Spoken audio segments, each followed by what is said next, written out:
ಹೊಸ ಸೃಷ್ಟಿ ನಿನ್ನ ಮನಸ್ಸಿನಲ್ಲಿ ಬದಲಾವಣೆಯನ್ನು ತರ್ತದೆ. ಹೊಸ ಸೃಷ್ಟಿ ನನ್ನ ಮಾತಿನಲ್ಲಿ ಬದಲಾವಣೆಯನ್ನು ತರ್ತದೆ. ಹೊಸ ಸೃಷ್ಟಿ ನಮ್ಮ ಕ್ರಿಯೆಗಳಲ್ಲಿ ಬದಲಾವಣೆಯನ್ನು ತರ್ತದೆ. ಪ್ರಿಯ ಸಹೋದರ ಸಹೋದರಿ, ಕೆಲವರು ದೊಡ್ಡ ಸಮಸ್ಯೆ ಏನಂದರೆ ಸೋಮಾರಿತನ. ಇಷ್ಟು ಸೋಮಾರಿ ಅಂದರೆ ಕೆಲವರು ಬೈಬಲ್ನಲ್ಲಿ ನಾವು ನೋಡ್ತೇವೆ, ಸೋಮಾರಿಯು ಆತನು ತಾನು ಬೇಯಿಸಿದ ಬೇಟೆಯನ್ನು ತಿನ್ನುವುದಿಲ್ಲ ಅಂತ. ಓಕೆ, ಸೋಮಾರಿ ಏನು ಮಾಡ್ತಾನೆ? ಓಕೆ, ಆತನ ಊಟದಲ್ಲಿ ಕೈ ಹಾಕಿ ಬಾಯಿಗೂ ತಕ್ಕೊಂಡು ಹೋಗೋದಿಲ್ಲ. ಈ ಸೋಮಾರಿತನ ನಮ್ಮ ಜೀವನವನ್ನೇ ಹಾಳು ಮಾಡ್ತದೆ. ಪ್ರಿಯರೇ, ನಮ್ಮ ಕೈಯಿಂದ ಎಂತಿಂಥ ಕೆಲಸನ ದೇವರು ಮಾಡ್ತಾರೆ, ಆದರೆ ನಮಗೆ ಮಾಡಲಿಕ್ಕೆ ಮನಸ್ಸಿಲ್ಲ, ಸೋಮಾರಿತನ ಬರುತ್ತೆ. ನಾವು ಯಾವ ರೀತಿಯಾಗಿ ಕೆಲಸ ಮಾಡಬೇಕನ್ನೋದು ನಮಗೆ ಗೊತ್ತಿಲ್ಲ. ಪ್ರಿಯ ಸಹೋದರ ಸಹೋದರಿ, ಒಂದು ವೇಳೆ ನೀನು ನೂತನ ಸೃಷ್ಟಿಯಾಗಿದ್ದರೆ ನಿನ್ನ ಕೈ ಕಾಲುಗಳಲ್ಲಿ ಒಂದು ಹೊಸ ಶಕ್ತಿ ಬರ್ತದೆ. ಹಲ್ಲೆಲೂಯಾ. ಏನಂತ ಹೇಳಿದ್ರೆ, ದೇವರು ನಮ್ಮನ್ನು ಈ ಲೋಕದಲ್ಲಿ ಏನಕ್ಕೆ ಇಟ್ಟಿದ್ದಾರೆ? ಒಂದು ಸತಿ ನಾನೊಂದು ಕಂಪ್ನಿಯಲ್ಲಿ ಕೆಲಸ ಮಾಡುವಾಗ ಅಲ್ಲಿರುವಂಥ ಕಂಪ್ನಿ ನನ್ನ ಮೇಲಿರುವಂಥ ಬಾಸ್ ಅವರಿಗೆ ನಾನು ಸುವಾರ್ತೆ ಹೇಳ್ತಾ ಇದ್ದರೆ ಅವ್ರು ಹೇಳಿದ್ರು ಏನಂದರೆ, ದೇವರಿದ್ದರೆ ನಮಗೆ ದಿನಾಲು ಟೇಬಲ್ ಮೇಲೆ ಊಟ ಕೊಟ್ಟರೆ ಸಾಕು, ನಾವು ಊಟ ಮಾಡ್ಕೊಂಡು ಆರಾಮಾಗಿ ಹಾಯಾಗಿ ಜೀವನ ಮಾಡ್ತೀವಿ. ನಾನು ಹೇಳಿದೆ, ಖಂಡಿತ ದೇವರು ಮಾಡ್ತಾರೆ, ಖಂಡಿತ ದೇವರು ನಿಮಗೆ ಊಟ ಕೊಡ್ತಾರೆ, ಆದರೆ ಕೈಗಳನ್ನು ತೆಗೆದುಬಿಡ್ತಾರೆ ಅಂದೆ. ಅದು ಕೈ ಯಾಕೆ ತೆಗೀತಾರೆ? ನಾನು ಹೇಳಿದೆ, ಕೈ ಕೊಟ್ಟಿದ್ದೆ ಕೆಲಸ ಮಾಡೋಕ್ಕೆ. ಬರೀ ತಿನ್ಕೊಂಡು ಒಂದೇ ಕಡೆ ಕೂತಿದ್ರೆ 1000 ರೋಗಗಳು ಬರ್ತವೆ. ಕೆಲಸ ಮಾಡುವುದಕ್ಕೆ ದುಡಿಯಿರಿ, ಕೆಟ್ಟು ಹೋಗುವ ಆಹಾರಕ್ಕಾಗಿ ದುಡಿಯಬೇಡ್ರಿ ಎಂಬುದಾಗಿ ದೇವ್ರ ವಾಕ್ಯ ಹೇಳ್ತಿದೆ. ದುಡಿಯೋದಕ್ಕೋಸ್ಕರ ದೇವರು ನಮಗೆ ಕೈಗಳನ್ನ ಕೊಟ್ಟಿದ್ದಾರೆ. ಪ್ರಿಯರೇ, ಈ ಕೈಗಳಿಂದ ಕೆಲಸ ಮಾಡೋದು, ಯಾವಾಗ ಹೊಸ ಸೃಷ್ಟಿ ನಾವು ಆಗ್ತೀವೋ, ಕೇವಲ ನನಗೋಸ್ಕರ ಕೆಲಸ ಮಾಡೋದನ್ನು ನಾವು ಮಾತ್ರವಲ್ಲ, ಬೇರೆಯವರಿಗೆ ನಾವು ಸಹಾಯ ಮಾಡಲಿಕ್ಕೆ ನಾವು ಪ್ರಾರಂಭ ಮಾಡ್ತೀವಿ. ವಿ ಸ್ಟಾರ್ಟ್ ಹೆಲ್ಪಿಂಗ್ ಅದರ್ಸ್, ಬೇರೆಯವರಿಗೋಸ್ಕರ. ಪ್ರಿಯ ಸಹೋದರ ಸಹೋದರಿ, ನಾವು ದೇವರ ವಾಕ್ಯದಲ್ಲಿ ನಾವು ನೋಡ್ತೇವೆ, ಯೇಸು ಸ್ವಾಮಿ ಒಂದು ಕತೆ ಹೇಳ್ತಾರೆ, ಒಳ್ಳೆ ಸಮಾರ್ಯದವನ ಕತೆ. ನೋಡ್ರಿ, ಒಬ್ಬ ಯಾಜಕ ಬಂದ, ಒಬ್ಬನನ್ನು ಜೆರುಸಲೇಮಿಂದ ಯೆರಿಕೋ ಪಟ್ಟಣಕ್ಕೆ ಹೋಗ್ತಾ ಇರುವಂಥ ಒಬ್ಬನನ್ನು ಒಡೆದು ರಸ್ತೆಯಲ್ಲಿ ಹಾಕಿದ್ರು. ಒಬ್ಬ ಲೇವಿ ಬಂದ, ಅವನನ್ನು ನೋಡಿ ಓರೆಯಾಗಿ ಹೋದ. ಇನ್ನೊಬ್ಬ ಯಾಜಕ ಬಂದ, ಅವನು ಸಹ ನೋಡಿ ಓರೆಯಾಗಿ ಹೋದ. ಆದರೆ ಒಬ್ಬ ಸಮಾರ್ಯದವನು ಬಂದ, ಏನು ಮಾಡಿದ ಅಂತ ಹೇಳಿದ್ರೆ, ಅವನನ್ನು ತಕೊಂಡು ಹೋಗಿ ಒಂದು ಛತ್ರದಲ್ಲಿ. ಪ್ರಿಯ ಸಹೋದರ ಸಹೋದರಿ, ನೂತನ ಸೃಷ್ಟಿ ನಮಗೆ ಏನು ಕೊಡ್ತಿದೆ ಅಂದರೆ, ನಮ್ಮ ಕೈಗಳಲ್ಲಿ ಶಕ್ತಿ ಕೊಡ್ತಿದೆ. ಕೇವಲ ನಮಗಾಗಿ ಮಾತ್ರ ಅಲ್ಲ, ಬೇರೆಯವರಿಗಾಗಿ. ಯೇಸು ಸ್ವಾಮಿಯನ್ನು ನೋಡ್ರಿ, ಯೇಸು ಸ್ವಾಮಿ ಮಾಡಿದಂಥ ಎಲ್ಲ ಕಾರ್ಯಗಳು, ಕ್ರಿಯೆಗಳು ಇನ್ನೊಬ್ಬರಿಗಾಗಿ. ಕಣ್ಣು ಕೊಟ್ಟದ್ದು ಇನ್ನೊಬ್ಬರಿಗೆ, ಕಾಲು ಕೊಟ್ಟದ್ದು ಇನ್ನೊಬ್ಬರಿಗೆ, ರೊಟ್ಟಿ ಮುರಿದು ಹಂಚಿದ್ದು ಇನ್ನೊಬ್ಬರಿಗೆ, ಮೊಳೆಗಳನ್ನು ಜಡಿಸಿಕೊಂಡದ್ದು ಇನ್ನೊಬ್ಬರಿಗಾಗಿ, ಸತ್ತೊಳಗಿಂದ ಎದ್ದು ಬಂದದ್ದು ಇನ್ನೊಬ್ಬರಿಗಾಗಿ. ಪ್ರಿಯ ಸಹೋದರ ಸಹೋದರಿ, ಒಬ್ಬ ಸ್ವಾಮೀಜಿಯವರು ಹೇಳ್ತಾ ಇದ್ರೆ ಅಂದರೆ, ಇವ್ರಿಗಿದ್ದದ್ದು ನಮಗೆ ಯಾಕಿಲ್ಲ? ಇವರಿಗಿದ್ದದ್ದು ಅಂದರೆ ಕ್ರೈಸ್ತರಿಗಿದ್ದದ್ದು ನಮಗೆ ಯಾಕಿಲ್ಲ?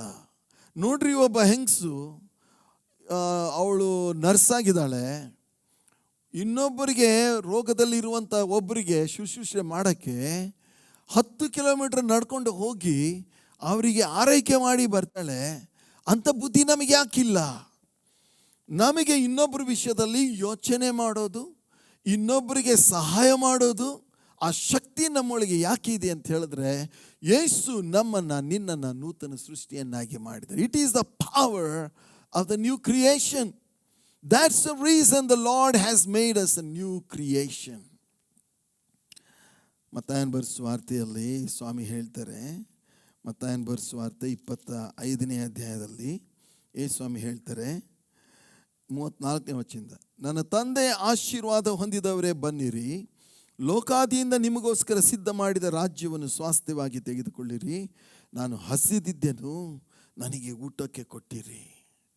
ಕೆಲವರಿದ್ದಾರೆ, ಜೀವಮಾನದಲ್ಲಿಯೇ ಒಬ್ಬರನ್ನ ಕರೆದು ಊಟ ಹಾಕಿಲ್ಲ, ನನಗೆ ಗೊತ್ತು, ಅಂಥವ್ರು ನಾನು ನೋಡಿದ್ದೀನಿ. ಇನ್ನೊಬ್ಬರಿಗೆ ಕೊಡುವಂಥ ಮನಸ್ಸೇ ಅವರಿಗಿಲ್ಲ. ಯಾಕೆಂತ ಹೇಳಿದ್ರೆ, ಅವ್ರು ನೂತನ ಸೃಷ್ಟಿ ಅಲ್ಲ. ನೂತನ ಸೃಷ್ಟಿಯಾದವ್ರು ಏನು ಮಾಡ್ತಾರೆ ಅಂದರೆ, ಹಸಿದವರನ್ನು ನೋಡಿ ಕನಿಕರ ಪಟ್ಟು ಸ್ವಾಮಿ ಸಹ ಅರೇ ಇವರು ಕುರುಬನಿಲ್ಲದ ಕುರಿಗಳು ಹಾಕಿದ್ದಾರೆ, ಹಸಿದು ಅವರು ರಸ್ತೆಯಲ್ಲಿ ಬಳಲಿ ಹೋದಾರು ಅಂತ ಹೇಳಿ ಅವರಿಗೆ ರೊಟ್ಟಿಯನ್ನು ಮೀನುಗಳನ್ನು ಕೊಟ್ಟು ನಮ್ಮ ಯೇಸು ಅವರನ್ನು ತೃಪ್ತಿಪಡಿಸಿದರು. ಹಸಿದಿದ್ದೆನು, ನನಗೆ ಊಟಕ್ಕೆ ಕೊಟ್ಟಿರಿ, ನಾನು ಬಾಯಾರಿದ್ದೆನು, ನನಗೆ ಕುಡಿಯುವುದಕ್ಕೆ ಕೊಟ್ಟಿರಿ, ಪರದೇಶಿಯಾಗಿದ್ದೆನು, ನನ್ನನ್ನು ಸೇರಿಸಿಕೊಂಡ್ರಿ. ಪ್ರಿಯರೇ, ಕೆಲವರು ಯಾರನ್ನೂ ಸೇರಿಸಿಕೊಳ್ಳುವುದಿಲ್ಲ. ಎಲ್ಲಿ ನಮಗೆ ಸ್ವಲ್ಪ ತೊಂದರೆ ಆಗುತ್ತೆ ಅಂತ ಹೇಳಿ ಯಾರನ್ನೂ ಸೇರಿಸಿಕೊಳ್ಳುತ್ತೆ. ಮನೆ ಬಾಗಿಲು ಅವ್ರದ್ದು ಕ್ಲೋಸ್ ಇರುತ್ತೆ ಬೇರೆಯವರಿಗೋಸ್ಕರ. ಪ್ರಿಯ ಸಹೋದರ ಸಹೋದರಿ, ಅವರು ನೂತನ ಸೃಷ್ಟಿಯ ಇಲ್ಲ. ನೂತನ ಸೃಷ್ಟಿ ಏನು ಮಾಡ್ತಾರೆ ಅಂದರೆ ತ್ಯಾಗ ಮಾಡ್ತಾರೆ.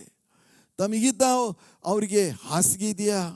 ಕೆಲವು ಸಾರಿ ಮನೆಗೆ ಯಾರೋ ಕಷ್ಟದಿಂದ ಬಂದಿದ್ದಾರೆ, ಅವ್ರಿಗೆ ಇಳ್ಕೊಳ್ಳೋಕ್ಕೆ ಸ್ಥಳ ಇಲ್ಲ, ಕಷ್ಟದಲ್ಲಿದ್ದಾರೆ, ಅವ್ರಿಗೆ ಹಸಿವಾಗಿದೆ, ಅವ್ರಿಗೊಂದು ಸ್ವಲ್ಪ ಊಟ ಕೊಡೋಣ. ನಿಮ್ಮ ಇಡೀ ಆಸ್ತಿ ಕೊಡಬೇಕಂತ ಸ್ವಾಮಿ ಹೇಳ್ತಾ ಇಲ್ಲ, ಅವ್ರಿಗೊಂದು ಸ್ವಲ್ಪ ಊಟ ಕೊಡಿ. ಅವರಿಗೆ ಬಟ್ಟೆ ಇಲ್ಲ, ಬಟ್ಟೆ ಕೊಡಿ.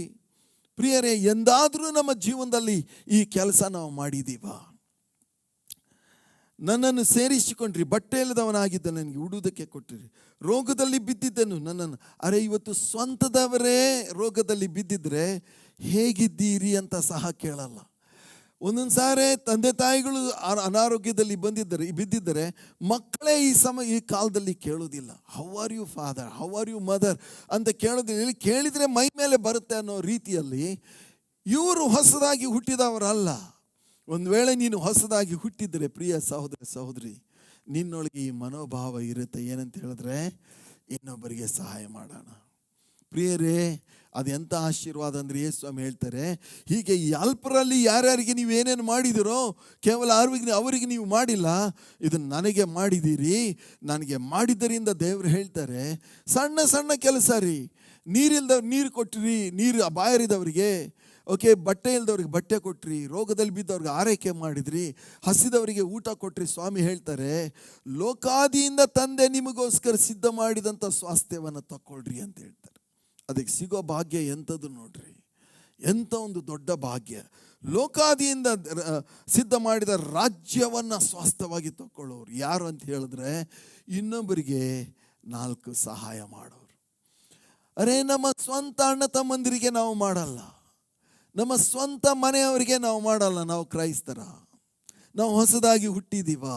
ಪ್ರಿಯ ಸಹೋದರ ಸಹೋದರಿ, ಇನ್ನೊಬ್ಬರಿಗೆ ಮಾಡಿ. ಕೆಲವ್ರು ನಾನು ನೋಡಿದ್ದೀನಿ, ಏನಂತ ಹೇಳಿದ್ರೆ, ತಮ್ಮ ಅಣ್ಣ ತಮ್ಮಂದಿರ ಅಕ್ಕ ತಂಗಿಯರಿಗೋಸ್ಕರ ಕೇವಲ ಸಣ್ಣ ಸಣ್ಣ ಚೂರು ಪಾರಲ್ಲ, ಅವರು ಮದುವೆನೇ ಆಗಿಲ್ಲ, ಯಾಕಂದರೆ ನನ್ನ ತಮ್ಮನನ್ನು ಬೆಳೆಸ್ಬೇಕ್ರಿ, ನಮ್ಮ ತಂಗಿಯನ್ನು ಬೆಳೆಸ್ಬೇಕು, ಅವ್ರಿಗೆ ಎಜುಕೇಷನ್ ನಾವು ಮಾಡಬೇಕು, ನಮ್ಗೆ ತಂದೆ ತಾಯಿ ಇಲ್ಲ, ನಾವೇ ಅವ್ರನ್ನ ನೋಡ್ಕೊಳ್ಬೇಕು. Appreciate that. Amazing real. ಅಂಥ ಒಂದು ಶಕ್ತಿ ನನ್ನೊಳಗೂ ಇದೆಯಾ ನಾನು ಯೋಚನೆ ಮಾಡ್ಕೊಳ್ಳೋದು. ಪ್ರಿಯ ಸಹೋದರ ಸಹೋದರಿ, ಹೊಸ ಸೃಷ್ಟಿ ಏನು ಮಾಡ್ತಿದೆ ಅಂತ ಹೇಳಿದ್ರೆ ಇನ್ನೊಬ್ಬರಿಗೆ ಸಹಾಯ ಮಾಡುತ್ತೆ. ಇನ್ನೊಂದು ಸುಂದರವಾದ ಸಂಗತಿಯನ್ನು ನಾನು ನಿಮಗೆ ತೋರಿಸ್ತೀನಿ ದೇವರ ವಾಕ್ಯದಲ್ಲಿ.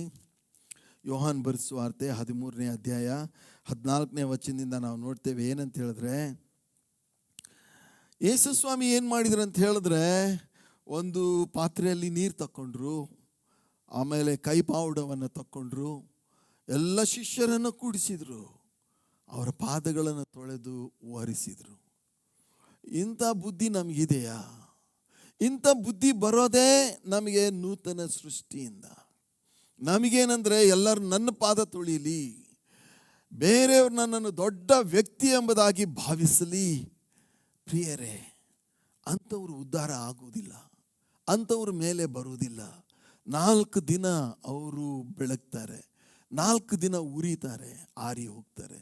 ಆದರೆ ನೂತನ ಸೃಷ್ಟಿ ನಮಗೆ ಏನು ಮಾಡುತ್ತೆ ಅಂತ ಹೇಳಿದ್ರೆ, ಈ ರೀತಿಯಾಗಿ ತಗ್ಗಿಸಿಕೊಂಡು ಇನ್ನೊಬ್ಬರ ಸೇವೆ ಮಾಡೋಕ್ಕೆ ಶಕ್ತಿ ಕೊಡುತ್ತೆ. ಯೇಸು ಸ್ವಾಮಿ ಹೇಳಿದ ಮಾತನ್ನು ನೆನಪು ಮಾಡಿಕೊಳ್ಳೋಣ. ಅವ್ರು ಹೇಳಿದರು, ನಾನು ಸೇವೆ ಮಾಡುವುದಕ್ಕಾಗಿ ಬಂದಿದ್ದೇನೆ ಹೊರತು ಸೇವೆ ಮಾಡಿಸಿಕೊಳ್ಳುವುದಕ್ಕಾಗಿ ಅಲ್ಲ ಎಂಬುದಾಗಿ ಯೇಸು ಸ್ವಾಮಿ. ಎಂಥ ಸೇವೆ ಮಾಡಿದರು? ಅರೆ, ಈ ಶಿಷ್ಯರು ಯಾರು? ಶಿಷ್ಯರು ಮೀನು ಹಿಡಿಯುವಂಥ ಬೆಸ್ತರು, ಮಣ್ಣು ಧೂಳು ದೇವರ ದೃಷ್ಟಿಯಲ್ಲಿ ಒಂದು ವೇಳೆ ಏನೂ ಅಲ್ಲದವರು, ಸಾಧಾರಣ ಜನರು. ಇಡೀ ಲೋಕ ಉಂಟು ಮಾಡಿದಂಥ ಸೃಷ್ಟಿಕರ್ತನಾದ ಯೇಸು ಎಷ್ಟರವರೆಗೆ ತಮ್ಮನ್ನು ತಗ್ಗಿಸಿಕೊಂಡು ಈ ಕೆಲಸ ಮಾಡಿದರು. ಏನಂತ ಹೇಳಿದ್ರೆ, ಅವ್ರ ಪಾದ ತೊಳೆದ್ರು, ಅದು ಒಂದು ದಿವಸ ತೊಳೆದಿರ್ಬೋದು, ಆದರೆ ಇಡೀ ದಿವಸ ಅವರು ಸೇವೆ ಮಾಡಿದ್ದಾರೆ. ಇವರು ಇದ್ದ ಕಾಲವೆಲ್ಲ ಅವರು ಸೇವೆ ಮಾಡಿದ್ದಾರೆ. ಜನ ಸೇವೆ ಮಾಡೋದು. ಕೆಲವರು ಜೀವನ ಹೇಗೆ ಅಂತ ಹೇಳಿದ್ರೆ ನಾನು ನಾನು ನಾನು ನಾನು ನಾನು ಮತ್ತೆ ನಾನು, ಎಲ್ಲ ನಮಗೆ. ಇವರು ಕ್ರೈಸ್ತರಲ್ಲ, ಇವರು ಹೊಸದಾಗಿ ಹುಟ್ಟಿದವರಲ್ಲ, ಇವರೊಳಗೆ ದೇವರ ಆತ್ಮನು ಇಲ್ಲ, ಇವರೊಳಗೆ ದೇವರ ವಾಕ್ಯ ಇಲ್ಲ. ಪ್ರಿಯ ಸಹೋದರ ಸಹೋದರಿ, ನಾನು ಹೊಸ ಸೃಷ್ಟಿ, ದೇವರ ವಾಕ್ಯ ನನ್ನೊಳಗಿದೆ ಅಂತ ಹೇಳಿದ್ರೆ ನಮ್ಮ ಯೋಚನೆಯಲ್ಲಿ ಬದಲಾವಣೆ, ನಮ್ಮ ಮಾತಿನಲ್ಲಿ ಬದಲಾವಣೆ, ನಮ್ಮ ಕ್ರಿಯೆಗಳಲ್ಲಿ ಸಹ ಬದಲಾವಣೆ.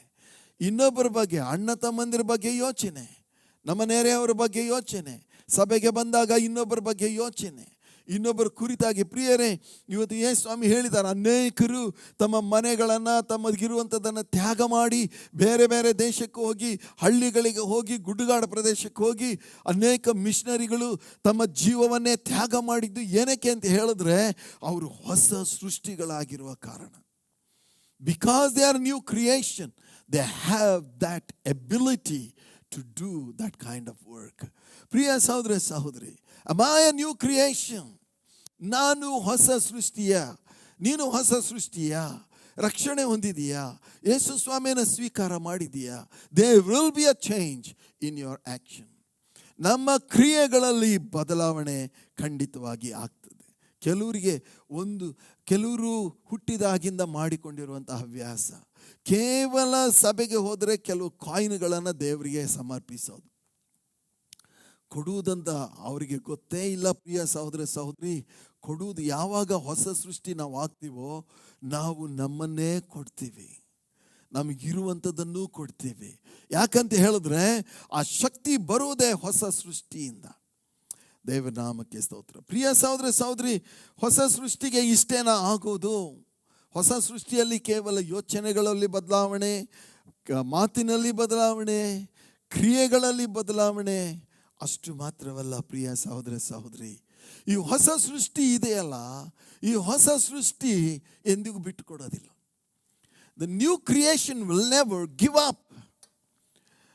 ಸೈತಾನ್ಗೆ ಏನು ಬಾಧೆ ಅಂತ ಹೇಳಿದ್ರೆ ಯಾರೂ ಹೊಸದಾಗಿ ಹುಟ್ಟಬಾರ್ದು, ಯಾರೂ ಹೊಸದಾಗಿ ಹುಟ್ಟಬಾರ್ದು, ಯಾರೂ ಯೇಸು ಸ್ವಾಮಿಯನ್ನು ಅಂಗೀಕಾರ ಮಾಡಿ. ಇವತ್ತು ಅನೇಕ ಕ್ರೈಸ್ತರನ್ನು ಅವನು ಮೋಸ ಮಾಡಿದ್ದಾನೆ. ಏನಂತ ಹೇಳಿದ್ರೆ, ನೀವು ಹುಟ್ಟಿದಾಗಿಂದ ಕ್ರೈಸ್ತರಾಗಿದ್ದೀರಿ, ನೀವು ನೂತನ ಸೃಷ್ಟಿಗಳು, ನೀವು ಪರಲೋಕಕ್ಕೆ ಹೋಗ್ತೀರಿ ಅಂತ ಹೇಳಿ ಅವ್ರನ್ನ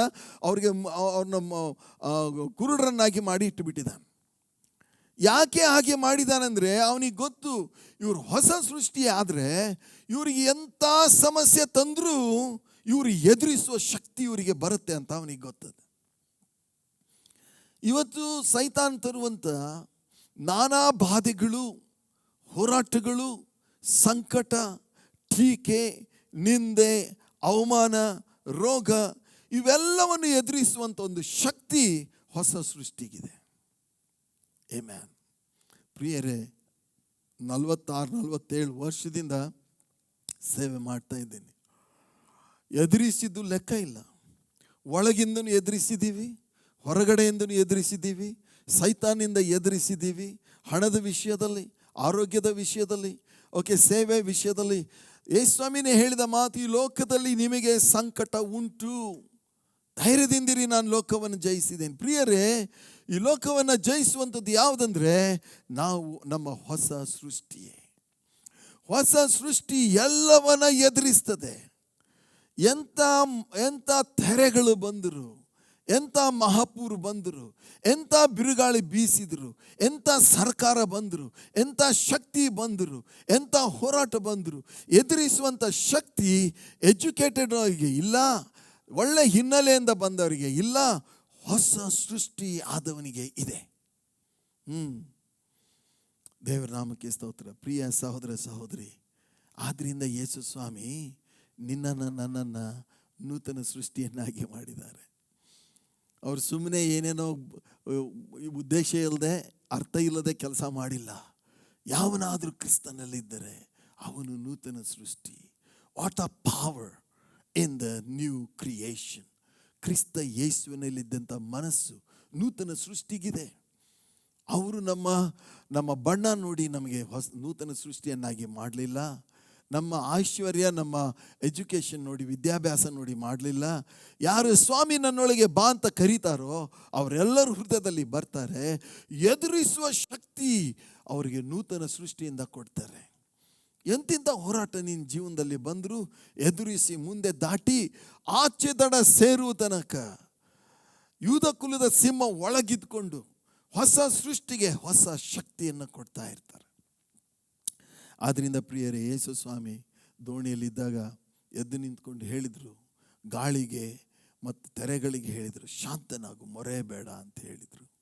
ಅದೇ ಯೇಸು ನಮ್ಮೊಳಗಿದ್ಕೊಂಡು ನೂತನ ಸೃಷ್ಟಿಯನ್ನಾಗಿ ನಮ್ಮನ್ನು ಮಾಡಿ ನಮ್ಮ ವಿರುದ್ಧ ಏಳುವ ಬಿರುಗಾಳಿಯನ್ನು, ನಮ್ಮ ವಿರುದ್ಧ ಏಳುವ ತೆರೆಗಳನ್ನು ಶಾಂತ ಮಾಡುವ ಶಕ್ತಿ ಯೇಸು ಸ್ವಾಮಿಗಿದೆ. ಆದ್ದರಿಂದ ಪ್ರಿಯ ಸಹೋದರ ಸಹೋದರಿ, ಹೊಸ ಸೃಷ್ಟಿನ ನೀನು. ಯೇಸು ಸ್ವಾಮಿ ನೀನು ಕ್ರಿಶ್ಚಿಯನ್ನೋ ಅಥವಾ ಹಿಂದೂನೋ ಅಥವಾ ಯಾವ ಜಾತಿ ಯಾವುದೂ ನೋಡಲ್ಲ. ಯೇಸುವೇ ನನ್ನೊಳಗೆ ಬಾ ಅಂತ ನೀನು ಕರೆದ್ರೆ ಅವರು ಬರ್ತಾರೆ. ಎಲ್ಲ ಎದುರಿಸು. ಒಂದು ವೇಳೆ ಈಗ ನೀನು ಇರುವಂಥ ಪರಿಸ್ಥಿತಿ ಎಲ್ಲ ನಿನ್ನ ಮೇಲೆ ಹೊತ್ಕೊಂಡು ಬಿದ್ದಿದೆ, ನಿನಗೆ ಟೀಕೆಗೆ ಒಳಗಾಗಿದೆಯಾ, ನಿನಗೆ ಸಮಾಧಾನ ಇಲ್ಲ, ನಿನಗೆ ಚಿಂತೆಗಳು ತುಂಬಿಕೊಂಡಿವೆ, ಭಯಗಳು ತುಂಬಿಕೊಂಡಿವೆ, ಯಾರು ನಿನ್ನನ್ನು ಮಾತಾಡಿಸಿರಲ್ಲ, ಯಾರು ನಿನ್ನನ್ನು ಕೇಳುವುದಿಲ್ಲ, ಯಾರು ನಿನ್ನನ್ನು ಸಂತೈಸುವರಿಲ್ಲ. ಆದರೆ ಒಬ್ಬರು ಇದ್ದಾರೆ, ಅವ್ರು ಯಾರಂದರೆ ಯೇಸು. ಯೇಸುವೇ ಬಾ ನನ್ನ ಹೃದಯದಲ್ಲಿ ಬಾ ಅಂತ ಅಷ್ಟು ಹೇಳಿ ಯೇಸು ನಿನ್ನ ಹೃದಯದಲ್ಲಿ ಬರ್ತಾರೆ. ಎಲ್ಲವನ್ನ ಎದುರಿಸುವುದು ಮಾತ್ರವಲ್ಲ, ಎಲ್ಲವುಗಳನ್ನು ಜಯಿಸುವ ಶಕ್ತಿ ಯೇಸು ಸ್ವಾಮಿ ನಿನಗೆ ಕೊಡ್ತಾರೆ.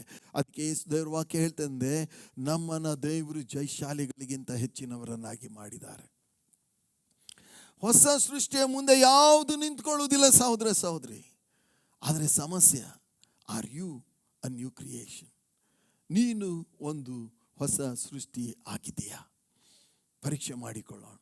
ಅದಕ್ಕಾಗಿ ಯೇಸು ಸ್ವಾಮಿ ಲೋಕಕ್ಕೆ ಬಂದರು, ಜೀವ ಕೊಟ್ಟರು, ಮೇಲೆ ಹೋಗಿ ಆತ್ಮನನ್ನು ಸುರಿಸಿದರು. ಯಾಕೆ ಅಂತ ಹೇಳಿದ್ರೆ, ನೀನು ನೂತನ ಸೃಷ್ಟಿ ಆಗಬೇಕಂತ ಹೇಳಿ. ನೂತನ ಸೃಷ್ಟಿ ಯಾವ ಸಂಗತಿಗಳು ಯಾವುದಕ್ಕೂ, ಯಾವ ವ್ಯಕ್ತಿಗೂ, ಸರ್ಕಾರಕ್ಕೂ ಬಿಟ್ಟು ಕೊಡುವುದಿಲ್ಲ. ಅದು ಎದುರಿಸ್ತದೆ, ಮೆಟ್ಟಿ ನಿಲ್ತದೆ. ದೇವ್ರ ವಾಕ್ಯ ಹೇಳ್ತದೆ, ಹಾವುಗಳನ್ನು, ಚೇಳುಗಳನ್ನು, ವೈರಿಯ ಸಮಸ್ತ ಬಲವನ್ನು ತುಳಿಯುವ ಅಧಿಕಾರ ನನಗೆ ಕೊಟ್ಟಿದ್ದಾರೆ. ಯಾಕೆ ನನಗೆ ಕೊಟ್ಟಿದ್ದಾರೆ? ನಾನು ಕ್ರಿಶ್ಚಿಯನ್ ಕುಟುಂಬದಲ್ಲಿ ಹುಟ್ಟಿದ್ದಕ್ಕಾಗಿ ಅಲ್ಲ, ನಾನು ಗ್ರ್ಯಾಜುಯೇಟ್ ಆಗಿದ್ದಕ್ಕಾಗಿ ಅಲ್ಲ, ನೂತನ ಸೃಷ್ಟಿ ಆಗಿರುವುದಕ್ಕಾಗಿ. ಯಾಕೆ? ಯಾವಾಗ ಯೇಸು ನನ್ನೊಳಗೆ ಬರ್ತಾರೋ ಆವಾಗ ನಾನು ನೂತನ ಸೃಷ್ಟಿಯಾಗಿದೆ. Are you a new creation? ನೀನು ಹೊಸ ಸೃಷ್ಟಿಯ. Your thinking will change, your words will change, your works will change, your action will change, and you have a new strength to face the world. ಇಡೀ ಲೋಕವನ್ನು ಎದುರಿಸುವ ಹೊಸ ಶಕ್ತಿ. ಅಷ್ಟು ಮಾತ್ರವಲ್ಲ ಪ್ರಿಯ ಸಹೋದರ ಸಹೋದರಿ, ನೂತನ ಸೃಷ್ಟಿಯಲ್ಲಿ ಆಗುವ ಇನ್ನೊಂದು ಬದಲಾವಣೆ ಏನಂದರೆ, ನೂತನ ಸೃಷ್ಟಿ ಆಗುವುದಕ್ಕಿಂತ ಮುಂಚೆ we were powerless, no power at all. ಆದರೆ ಯೇಸು ಸ್ವಾಮಿ ಹೇಳ್ತಾರೆ, ಶಿಷ್ಯರನ್ನು ಕರೆದು ಹೇಳ್ತಾರೆ, ಈಗೋ ಎಲ್ಲ ದೆವ್ವಗಳನ್ನು ಬಂಧಿಸುವ, ಎಲ್ಲ ರೋಗಗಳನ್ನು ವಾಸಿ ಮಾಡುವ, ಸುವಾರ್ತೆ ಸಾರುವ ಅಧಿಕಾರ, ಶಕ್ತಿ ನಾನು ನಿಮಗೆ ಕೊಡ್ತಾ ಇದ್ದೇನೆ ಎಂಬುದಾಗಿ. ಪ್ರಿಯ ಸಹೋದರ ಸಹೋದರಿ, ದೇವರು ಎಲ್ಲ ಸಂಗತಿಗಳ ಮೇಲೆ ನಮಗೆ ಅಧಿಕಾರ, ಶಕ್ತಿ ಕೊಡ್ತಾ ಇದ್ದಾರೆ. ಏನಂತ ಹೇಳಿದ್ರೆ, ಅದಕ್ಕೋಸ್ಕರ ದೇವರು ವರಗಳನ್ನು ಸಹ ನಮಗೆ ಕೊಡ್ತಾ ಇದ್ದಾರೆ. ಈ ನೂತನ ಸೃಷ್ಟಿಯಾಗಿರುವ ಕಾರಣ ನಮ್ಮ ಕಣ್ಣಿನಿಂದ, ನಮ್ಮ ಬಾಯಿಂದ, ನಮ್ಮ ಕೈಯೊಳಗಿಂದ ದೇವರಾತ್ಮನ ಅಭಿಷೇಕ ಹರಿದು ಇನ್ನೊಬ್ಬರ ಮೇಲೆ ಹರಿತದೆ. ಅವರ ಜೀವನದಲ್ಲಿ ಬದಲಾವಣೆ ಉಂಟಾಗ್ತದೆ. ಪ್ರಿಯ ಸಹೋದರ ಸಹೋದರಿ, you want the power of God, you want the authority of God. ದೇವರು ಆ ಶಕ್ತಿ ನಮಗೆ ಕೊಡ್ತಾರೆ. 2 ಕೊರಿಂಥ 13:3-4 ನಾವು ನೋಡ್ತೇವೆ, ಕ್ರಿಸ್ತನು ಬಲಹೀನನಾಗಿ ಶಿಲುಬೆಗೆ ಹಾಕಲ್ಪಟ್ಟನು, ಆದರೆ ದೇವರ ಬಲದಿಂದ ಜೀವಿಸ್ತಾನೆ. ಕ್ರಿಸ್ತನು, he lives by the power of God, and he wants us to live by the power of God. ದೇವರ ಶಕ್ತಿ ಕೇವಲ ಇದೊಂದು ಪ್ರಸಂಗ ಅಲ್ಲ. ದೇವರ ಶಕ್ತಿ ಇದು ಕೇವಲ ಒಂದು ಯೋಚನೆ ಅಲ್ಲ. ದೇವರ ಶಕ್ತಿಯೇ ಆಗಿದೆ. ರೋಗವಾಸಿ ಮಾಡುವ ಶಕ್ತಿ, ಸ್ವಾರ್ಥ ಸಾರುವಂಥ ಶಕ್ತಿ, ಬಲವಾದ ಜೀವಿತ ಜೀವಿಸುವುದಕ್ಕೆ ಶಕ್ತಿ. ಇದೆಲ್ಲ ಬರೋದು ಯಾವಾಗ ಅಂತ ನೋಡೋದಾದರೆ, ಯಾವಾಗ ನಾವು ನೂತನ ಸೃಷ್ಟಿಗಳಾಗ್ತೇವೋ ಆಗ ಅವರ ಶಕ್ತಿ ನಮ್ಮ ಮೇಲೆ ಹರಿದು ಬರ್ತದೆ. You want the power? ಸ್ವಾಮಿ ಒಂದು ಮಾತು ಹೇಳಿದ್ರೆ ಏನಂದರೆ, ಪವಿತ್ರಾತ್ಮನು ನಿಮ್ಮ ಮೇಲೆ ಬರಲು ನೀವು ಬಲವನ್ನು ಹೊಂದಿ. 1 ಕೊರಿಂಥ 1:26 ಹೇಳ್ತದೆ, ಬಲಿಷ್ಠರನ್ನು ನಾಚಿಕೆಪಡಿಸುವುದಕ್ಕಾಗಿ ದೇವರು ಬಲಹೀನರನ್ನು ಆರಿಸಿಕೊಂಡಿದ್ದಾರೆ. ಎಂಥ ಬಲಹೀನರು? ಯಾರ್ಯಾರು ರಕ್ಷಣೆ ಹೊಂದಿದಾರೋ ಆ ಬಲಹೀನರು, ಯಾರ್ಯಾರು ನೂತನ ಸೃಷ್ಟಿಗಳಾಗಿದ್ದಾರೋ ಆ ಬಲಹೀನರು, ಅವರನ್ನು ತಕ್ಕೊಂಡು ತನ್ನ ಬಲದಿಂದ ತುಂಬಿಸಿ ಜಗತ್ತಿಗೆ ತನ್ನ ಶಕ್ತಿಯ ಪ್ರದರ್ಶನ ಮಾಡೋದಕ್ಕೆ ನಮ್ಮ ಯೇಸು ಸಿದ್ಧರಾಗಿದ್ದಾರೆ. ಆದ್ದರಿಂದ ಪ್ರಿಯ ಸಹೋದರ ಸಹೋದರಿ, ಯೇಸುವಿನ ಅಂಗೀಕಾರ ಮಾಡಿ ನೂತನ ಸೃಷ್ಟಿಯಾಗು.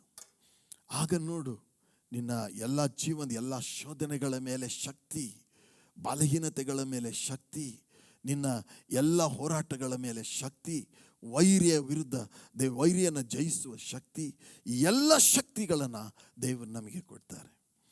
ಯೆಶಾಯ 11:1-2 ನೋಡ್ತೇವೆ, ಆಲೋಚನಾ ಪರಾಕ್ರಮಗಳನ್ನು ಹುಟ್ಟಿಸುವ ಆತ್ಮ, ಜ್ಞಾನ ವಿವೇಕದಾಯಕ ಆತ್ಮ, ಇವುಗಳನ್ನು ದೇವರು ನಮಗೆ ದಯಪಾಲಿಸ್ತಾರೆ. ಪ್ರಿಯ ಸಹೋದರ ಸಹೋದರಿ, ಅಷ್ಟು ಮಾತ್ರವಲ್ಲ, ನ್ಯೂ ಕ್ರಿಯೇಷನ್ ಇದ್ದ ಹಾಗೆ ಇರುವುದಿಲ್ಲ. New creation will come out of poverty and grows into prosperity. ಈ ಒಂದು ಬಡತನವೆಂಬ ಶಾಪದಿಂದ ಬಿಡುಗಡೆಯಾಗಿ ಒಂದು ಸಮೃದ್ಧಿಯಡೆಗೆ ನಮ್ಮನ್ನು ದೇವರು ನಡೆಸುವುದು ಯಾಕೆ ಅಂತ ಹೇಳಿದ್ರೆ, ನಾವು ನೂತನ ಸೃಷ್ಟಿಯಾಗಿರುವ ಕಾರಣ, ಕ್ರಿಸ್ತನ ರಕ್ತದಿಂದ ತೊಳೆಯಲ್ಪಟ್ಟ ಕಾರಣ. ಪ್ರಿಯ ಸಹೋದರ ಸಹೋದರಿ, ಪ್ರಾರ್ಥನೆ ಇಷ್ಟೇ ಏನಂದರೆ, ಈ ವಾಕ್ಯವನ್ನು ಕೇಳುವಂಥವರೆಲ್ಲ ಮನೆಯವರೆಲ್ಲ ರಕ್ಷಣೆ ಹೊಂದಿಲಿ ಅಂಥೇಳಿ ಪ್ರಾರ್ಥನೆ ಮಾಡಿರಿ. ನಿಮ್ಮ ಮನೆಯವರು, ನಿಮ್ಮ ನೆಂಟರು, ನಿನ್ನ ಸ್ನೇಹಿತರು ರಕ್ಷಣೆ ಹೊಂದಲಿ. ಅದರ ಅರ್ಥ ಏನಂತ ಹೇಳಿದ್ರೆ, ನೂತನ ಸೃಷ್ಟಿಯಾಗಲಿ. ನೂತನ ಸೃಷ್ಟಿಯಾದರೆ ಯೋಚನೆಯಲ್ಲಿ ಬದಲಾವಣೆ, ನಮ್ಮ ಮಾತಿನಲ್ಲಿ ಬದಲಾವಣೆ, ನಮ್ಮ ಕೃತ್ಯದಲ್ಲಿ ಬದಲಾವಣೆ, ನಮ್ಮ ಪ್ರತಿಯೊಂದೊಂದು ಹೋರಾಟ ಸಂಕಟಗಳ ಮೇಲೆ ಜಯ, ನಮಗೆ ಸಂಪೂರ್ಣ ಬಿಡುಗಡೆ, ಎದುರಿಸುವ ಶಕ್ತಿ, ಅಧಿಕಾರ ಶಕ್ತಿ, ಸಮೃದ್ಧಿ, ಇವೆಲ್ಲ ಬರಬೇಕು ಅಂತ ಹೇಳಿದ್ರೆ ನಾವು ಹೊಸ ಸೃಷ್ಟಿ ಆಗಬೇಕು. ಅದು ಹೇಗೆ ಅಂತ ಹೇಳಿದ್ರೆ, ಯೇಸು ಸ್ವಾಮಿಯನ್ನು ಅಂಗೀಕಾರ ಮಾಡು. ಹಾಗೆ ದೇವರು ನಿನಗೆ ಕೃಪೆ ಮಾಡಲಿ, ಜಯದ ಜೀವಿತ ಕೊಡಲಿ. ಈ ಲೋಕದಲ್ಲಿ ಎಂಥ ಲೋಕ ಎಷ್ಟೇ ಕೆಟ್ಟದಾಗಿದ್ರು ನಿನ್ನನ್ನು ಮಾತ್ರ ದೇವರು ಉನ್ನತ ಸ್ಥಾನದಲ್ಲಿ ಇಡ್ತಾರೆ.